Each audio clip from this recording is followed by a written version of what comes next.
Hai hai hai hai, halo sahabatku seperjuangan. Tahun ini, dunia akan memperingati 82 tahun masuknya Amerika Serikat ke dalam Perang Dunia Kedua. Sebagai salah satu konflik yang paling banyak dipelajari, seolah-olah semua cerita tentang peristiwa itu sekarang telah diceritakan. Tapi, asumsi ini bisa jadi meremehkan ruang lingkup dan kompleksitas salah satu episode paling merusak dalam sejarah manusia. Detail baru muncul setiap saat, terutama saat dokumen baru yang sebelumnya dirahasiakan terungkap, atau para penyintas yang tersisa buka suara membagikan kenangan hingga rahasia yang mereka sembunyikan. Lantas, rahasia-rahasia apa yang mulai terungkap? Baiklah, sebelum kita gali lebih dalam lagi, dimainkan dulu ya jempolnya, dan tekan tombol merah, terus aktifkan loncengnya, agar kalian tidak ketinggalan tentang pembahasan sejarah-sejarah yang ada di channel ini.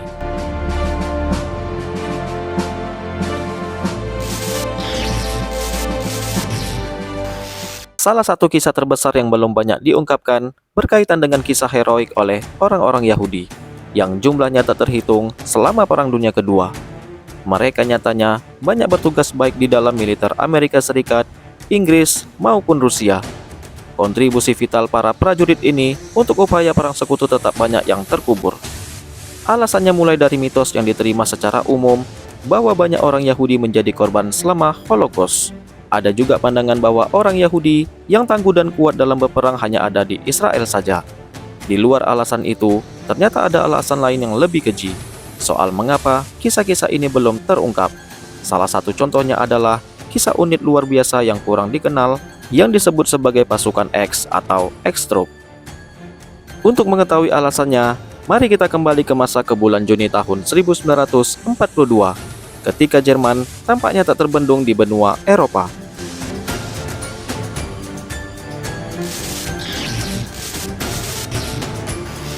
Putus asa untuk mengubah arah perang, Winston Churchill dan Kepala Operasi Gabungan memutuskan untuk membuat unit komando dari pengungsi Yahudi. Banyak dari mereka berada di kamp konsentrasi sebelum melarikan diri ke Inggris. Sebagian besar dari mereka telah kehilangan keluarganya karena Nazi Jerman. Mereka datang dari Jerman dan Austria sebagai remaja. Ketika perang pecah, mereka tertawan sebagai musuh asing, seringkali dalam kondisi yang mengerikan di Australia dan Kanada. Bagi mereka, perang itu bersifat pribadi dan mereka tidak akan berhenti untuk mengalahkan ancaman tentara Nazi. Mereka bertarung melawan musuh dengan kontra intelijen dan keterampilan bertarung yang mumpuni, kombinasi langka untuk prajurit modern. Unit komando dari pengungsi Yahudi itu adalah X-Troop yang disebut sebagai penjahat bajingan yang sebenarnya. Setelah orang-orang tersebut dipilih atau menjadi sukarelawan untuk tugas baru yang sangat berbahaya, mereka dibawa ke London dan sejak awal mereka diberitahu akan melakukan perlawanan langsung ke tentara Nazi. Pekerjaan itu sangat berbahaya, namun mereka pun memahami resikonya, tetapi mereka merasa tidak ada ruginya lagi. Masalahnya, Hitler pun harus dihentikan dengan segala cara. Jadi setiap orang rela menjadi sukarelawan. Peter Terry, salah satu komando pasukan itu pernah berkata, "Kami semua menantikan pembunuhan itu." Maka dimulailah kisah luar biasa komando nomor 10 antar sekutu, pasukan 3 atau yang lebih dikenal sebagai pasukan X atau X-Troop. Dan nama itu pun diberikan oleh Churchill sendiri. Alasannya karena mereka akan menjadi pejuang yang tidak dikenal. Mereka harus dianggap sebagai jumlah yang tidak diketahui, karena simbol aljabar untuk yang tidak diketahui adalah X. Mari kita sebut mereka pasukan X, ujarnya yang saat itu menjabat sebagai Perdana Menteri Inggris. Kemudian orang-orang dari X-Troop melakukan beberapa misi perang yang paling berani, seperti mendarat di D-Day yang bertempur sampai ke jantung kota Jerman. Mereka semua dalam misi pribadi untuk menggulingkan Nazi yang telah membunuh keluarga mereka dan menghancurkan Eropa. Meskipun dalam keadaan terluka, mereka memilih keluar begitu saja dari rumah sakit lapangan, lalu kembali ke unit mereka untuk melanjutkan perjuangan. Bahkan, ketika perang usai, X-Trooper akan sangat penting dalam memburu dan menghukum Nazi atas kejahatan perang.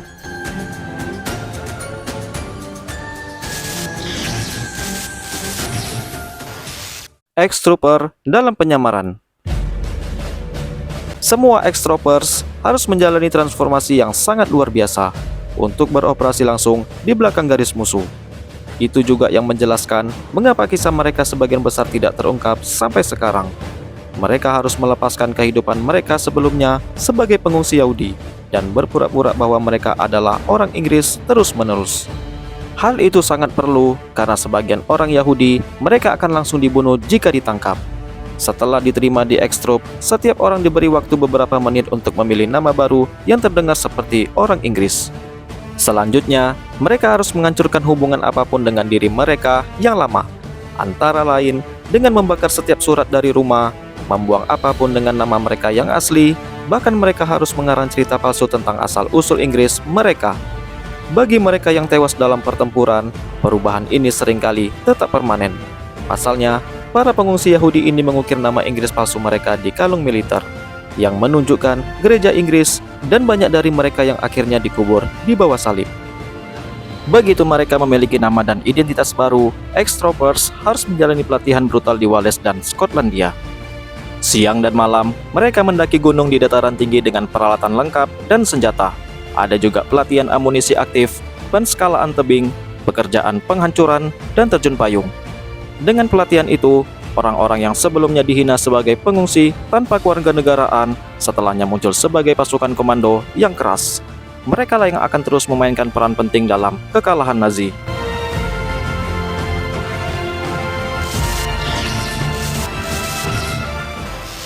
Kisah yang akhirnya terungkap. Sebelum perang, Georgi Len atau nama lahir Lanye Georgi dijuluki sebagai pria Hongaria karena telah menjadi pengganti tim polo air Olimpiade Hongaria.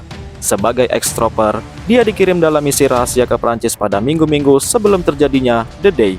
Di sana, dia mengumpulkan intelijen yang memungkinkan kepemimpinan sekutu melanjutkan pendaratan sesuai rencana. Dan Georgi Len tertangkap pada misi berikutnya. Dia diinterogasi oleh Field Marshal Rommel yang tidak pernah menduga bahwa tentara Inggris ini sebenarnya adalah seorang Yahudi dari Budapest. Salah satu rekan ex-troopers Georgi Len adalah Ian Harris atau Hans Ludwig Ajos, seorang Yahudi Jerman yang diasingkan. Dia pernah seorang diri menangkap seluruh resimen Jerman hanya dengan Tommy gun. Dia pun senang melawan Nazi dan menerima medali militer Angkatan Darat Inggris karena membunuh sejumlah SS pemuda Hitler yang fanatik selama penyeberangan Rhine. Peter Master atau Peter Arani adalah seorang anak laki-laki artistik dari Wina. Dia terpilih untuk mendarat di The Day sebagai bagian dari pasukan sepeda. Setelah digunakan untuk menarik keluar sarang senapan mesin Jerman, Master adalah salah satu tentara sekutu pertama yang berhasil mencapai jembatan Pegasus, tujuan utama dalam kampanye awal Normandia. Tapi mungkin salah satu yang paling luar biasa dari semuanya adalah kisah Manfred Ganz, seorang Yahudi Ortodoks dari Borken, Jerman. Ganz pun berada di garis depan pendaratan The Day. Dia membunuh, menangkap, serta menginterogasi Nazi yang tak terhitung jumlahnya, dan dia juga merebut pertahanan pantai Jerman yang sangat penting.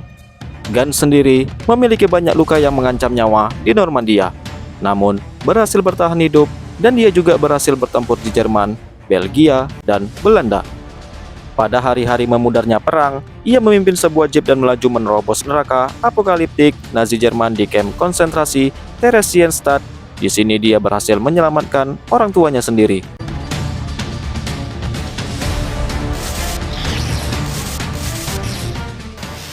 Rahasia yang telah terkubur. Mungkin itu hanyalah beberapa dari kisah luar biasa dari pasukan komando rahasia Extrop. Banyak lagi yang tidak akan pernah diketahui karena dari 87 orang yang berhasil dalam tugas, lebih dari setengahnya terbunuh, terluka, atau menghilang tanpa jejak. Namun, bahkan dengan tingkat eksploitasi yang luar biasa kepada pasukan ini, diketahui hingga kini mereka belum mendapatkan hak-hak mereka. Setelah perang, sebagian besar pasukan X yang masih hidup mempertahankan nom de guerre atau nama samaran. Banyak yang tidak memberitahu anak-anaknya tentang akar Yahudi mereka atau membocorkan bahwa mereka telah kehilangan keluarga mereka dalam Holocaust. Alasan keheningan ini beragam dan menyoroti konflik status dari banyak pasukan X. Masalahnya, mereka mengangkat senjata untuk Inggris, tetapi tidak dinaturalisasi sampai bertahun-tahun setelah peperangan. Mereka sebagian besar berasal dari latar belakang sekuler dan banyak yang memiliki satu orang tua non-Yahudi. Beberapa orang tua mereka mengubah anak-anak mereka menjadi Kristen untuk mencoba dan menjaga mereka tetap aman selama kebangkitan Nazisme. Ada juga alasan lain yang sama tragisnya, terkait mengapa banyak veteran X-Troop enggan mengungkapkan identitas mereka kepada publik. Banyak juga pasukan komando bergulat dengan rasa tidak aman yang mendalam tentang apakah mereka bisa menjadi orang Inggris dan Yahudi. Mereka juga merasakan tekanan untuk menjadi lebih Inggris daripada Inggris asli. Ada juga yang dimotivasi oleh rasa takut akan antisemitisme yang masih ada di masyarakat Inggris.